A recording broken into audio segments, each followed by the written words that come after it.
Growing up, my parents didn't spring for cable. This meant that the shows we watched were not on TV, but in DVD's box sets. Each Christmas, my mom would buy a whole new show, and we'd all sit down in the following months to watch it as a family. It began with Buffy the Vampire Slayer, then the spin-off Angel. Later came The Twilight Zone, Firefly, Deadwood, The Sopranos, to name a few. What we did see on TV was on PBS or the news, shows like Arthur, Cyberchase, or the Financial Times. We occasionally sat down at dinner to watch The Simpsons, but that was the extent of our TV experience. A life like this, where TV existed on DVDs mailed to us from Netflix, I avoided two things that poisoned many viewers of television in the mid-aughts: the laugh track and the commercial. I want to talk about the former. My family didn't watch shows with laugh tracks. I didn't have experience with it, point blank. So in my adult years, I got a Netflix streaming account. I sat down to watch some of the much beloved shows like That 70s Show, or How I Met Your Mother, or Friends. And I found them absolutely unbearable for one reason: the laugh track. That 70s Show was my first exposure to a laugh track. I'd seen drabbles of the show, and a friend of mine told me it was up my alley. At the time, I was a weed-toking post-teen living in my parents' house, commuting to community college, so That 70s Show seemed like an obvious choice. Unfortunately, it wasn't.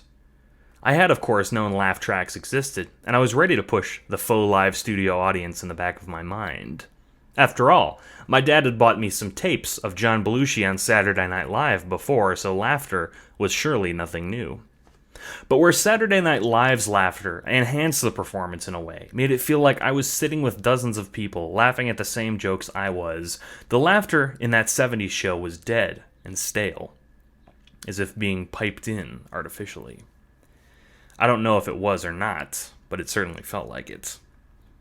Each joke was labored over, each pause excruciating and awkward, breaking the flow of conversations into stilted, strange performances where the actors inexplicably pause, frozen in time while the recording of stale laughter faded.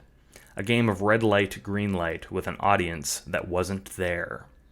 Or in How I Met Your Mother, the painful silence of dramatic scenes, the claustrophobic, pained artificiality remained without a chorus of laughter.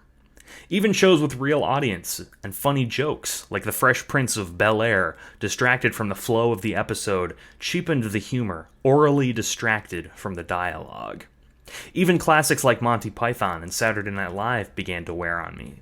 Each joke punctuated with laughter, like the audience was explaining a joke to me. The subtler jokes that didn't earn laughs felt snubbed in a way. Watching Father Ted became an exercise in trying to ignore part of the audio. Of course, we all know why laugh tracks are used.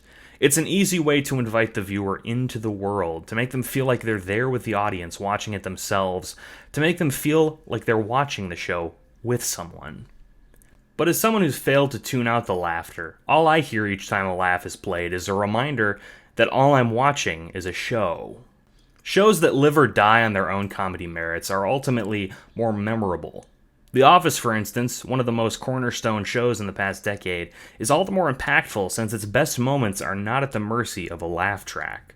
We're brought into the world not by cheap tactics, but by characters and cinematography, invited not to be a member of the audience, but a friend of the characters in the show. For shows like SNL or Monty Python, there is no solution.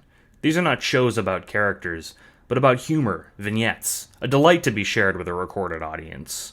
But for shows that emerge from this time based on characters and our love for them, laugh tracks will forever separate us from those characters, like a thin veneer. To anyone who can tune out the laughter, I sincerely envy you. I wish I could ignore it. I wish I could have been trained to keep it out. If anyone can teach me how so I can enjoy Seinfeld, please let me know.